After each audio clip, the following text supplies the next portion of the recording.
Hi, so welcome back. It's been a little while since I last recorded a vlog, as you can tell with my even longer out of lockdown hair. Or at least I think we're out of lockdown, I'm not exactly sure. Anyway, I'd like to go back to introduce you again to my latest novel, which comes out this Thursday, and this is The Golden Maid. And I know that I talked about her in the last vlog, talked a little bit about where I got my inspiration from. So I'd just like to read you a short extract, just to give you a taste for the book, and then we'll go from there. Here we go. See if I can find my page. Okay. So, chapter 1. Every herring must hang by its own gill. It's Deal, December 1812. Miss Winifred Lenniker of Compass Cottage, Cockleswamp Alley, Deal. You are charged that on the 8th day of December 1812 you were found in possession of goods illegally imported from France, namely a half anchor of cognac hidden in a handcart. Furthermore, you obstructed a riding officer while he was carrying out his duties in accordance with the law.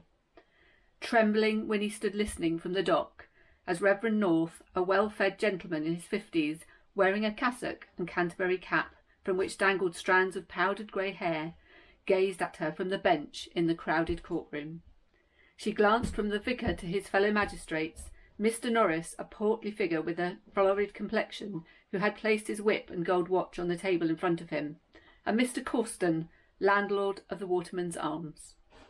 Standing to their left was Officer Chase, who was bringing the case against her on behalf of the revenue, watched by an audience of Winnie's family and many of the townspeople of Deal, both friends and strangers.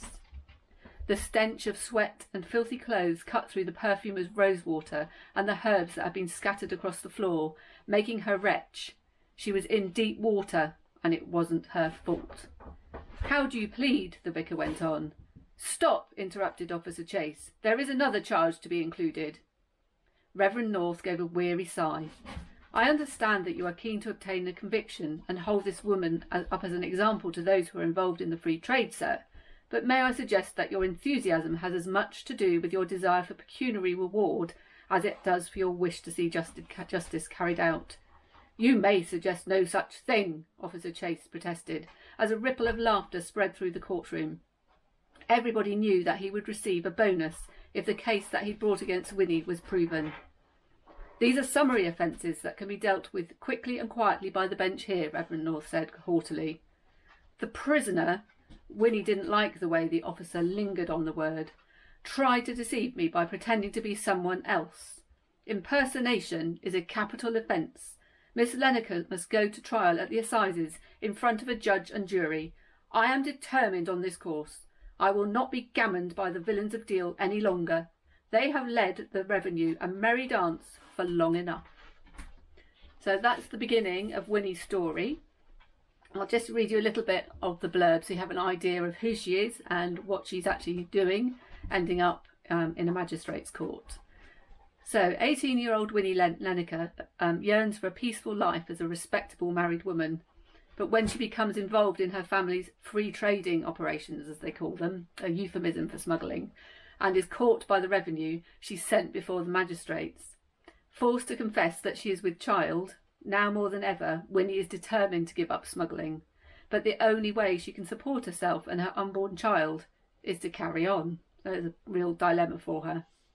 An opportunity presents itself to carry dispatches on behalf of British agents and spies, and gold for Wellington's army. Needing the money, Winnie can't afford to refuse, but the journey across the Channel is treacherous. Discovering the packages she's carrying aren't what they seem, she's determined to right her wrongs in the hope of achieving her dream and leaving the free trade behind for good. So, does she do it? Well, you'll just have to read The Golden Maid to find out. I hope you've enjoyed this brief vlog of mine. I don't think I'm any better at it than I was before. It's taken me about 10 minutes to remember how to set up the camera, and I've been shouting at it for almost as long, telling it to switch screen, because it doesn't seem to like me still. Anyway, I hope you enjoyed the book. If you want to find out more about Winnie and her sisters, the book before Winnie's was about Louisa, her older sister, and I'm currently editing the third one called The Smuggler's Wife, which is about their younger sister Grace, and that's due out at the end of December, I believe. So, as I say, if you've enjoyed this blog, then obviously do give me a like, And if you've got any comments, then do get in touch. I like to hear from you. Thank you. Bye bye.